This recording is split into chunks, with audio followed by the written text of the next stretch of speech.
아버지 하나님, 오늘도 세상의 능력이 아니라 뱀과 정갈을 밟으며 또 원수들의 모든 능력을 제어하는 더러운 귀신을 쫓아내고 또 어둠의 세력에 대해서 믿음으로 선포하는 이런 권세와 권능을 사모합니다. 더불어서 은사도 또 합당한 은사, 특별히 사랑의 은사 저희들에게 많이 부어주시고 예수 이름에 이런 권세와 능력 가지고 오늘 하루도 승리하는 복된 날 되게 하여 주시옵소서. 예수님의 이름으로 기도드립니다. 아멘. 오늘 주시는 말씀은 열왕기상 13장 6절입니다. 18절입니다. 18절. 13장 18절 말씀. 그가 그 사람에게 이르되 나도 그대와 같은 선지자라. 천사가 여호와의 말씀으로 내게 이르기를 그를 내 집으로 데리고 돌아가서 그에게 떡을 먹이고 물을 마시게 하라 하였느니라 하니 이는 그 사람은 속임이라. 아멘. 하나님께서 유다의 선지자를 베델로 파송시키죠. 베델로 파송시키는데 이 선지자에 대항하는 또 한 명의 선지자가 이 베델에서 나타납니다. 늙은 선지자예요. 베델에 사는 늙은 선지자. 이 사람이 하나님께서 보내신 이 선지자를 유혹하는, 그래서 결국 넘어지죠. 그런 내용입니다. 유다 선지자를 베델로 파송하시면서 하나님은 몇 가지 지침을 주셨는데 가는 길을 지체하게 만들거나 아니면 되돌아가게 만드는 그런 어떤 호의와 대접은 무조건 거절하라고 말씀하셨어요. 왜냐하면 그 사역의 특성상 그랬습니다.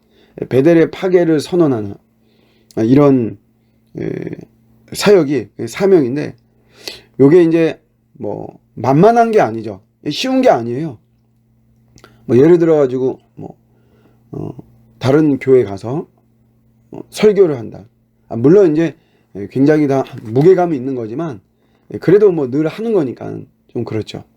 그런데 저 선교지에 가서 뭐 무슬림 지역이나 꼭 그런 거 아니더라도 하여튼간 우리 이 선교지 뭐 가까운 일본이나 중국이나 이 선교지에 가서 설교를 한다고 해도 같은 설교지만 이게 부담감이나 무게감이 다릅니다.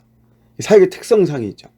그래서 사실 뭐 5분 기도할 것을 1시간 이렇게 기도하기도 하고 하루 끙끙 댈 것을 뭐 일주일 이상 끙끙 대기도 하고 이런 어떤 사역의 특성이 있는 거죠.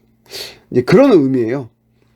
베델의 파괴를 선언하는 사명의 특성상 이제 여로보암을 비롯해서 이 사람들이 이 선지자를 지금 이제 저주에 대한 이런 선포인데 그거를 중지시키거나 아니면 뭐 그 반대로 오히려 더 축복하게 한다거나 이렇게 이 선지자를 만들 수가 있죠. 유혹해가지고.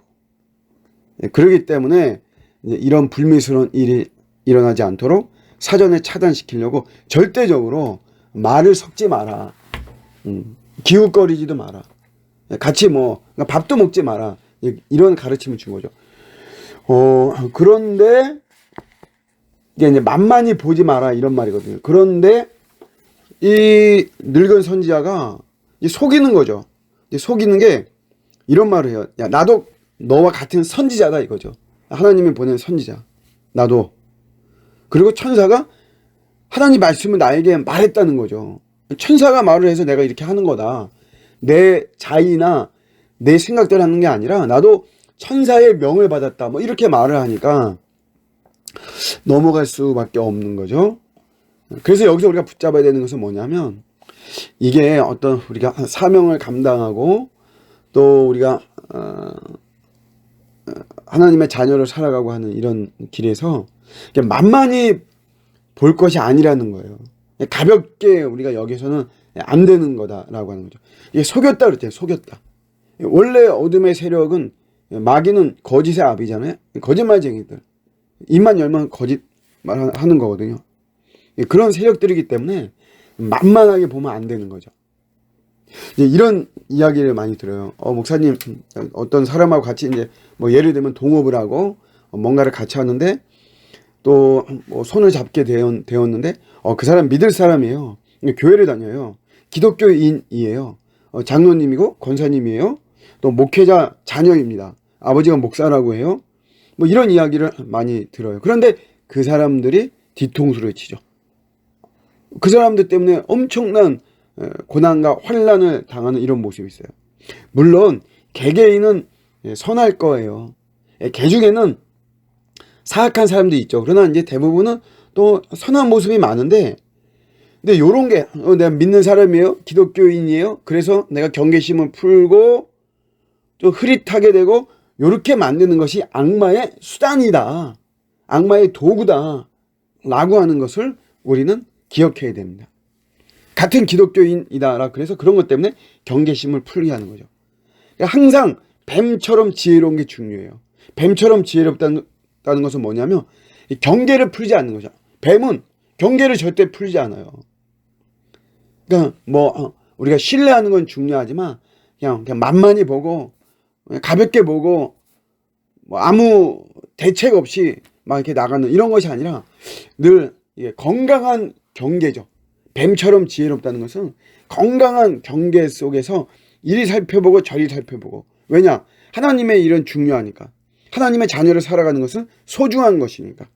여호와 이름은 망령되게 그렇게 해서는 안 되는 것이기 때문에. 그래서 우리가 좀 덜 실수하고 잘못하지 않도록 하는 것이 우리에게 중요한 거죠. 뭐든지 만만하게 할 것이 아니라 오히려 더욱더 건강하게 긴장하고 경계하면서 우리 주어진 이런 사명의 길을 더 성실하게 신실하게 잘 걸어가는 저와 여러분들의 오늘 하루가 되시기를 주님의 이름으로 축복합니다. 아멘.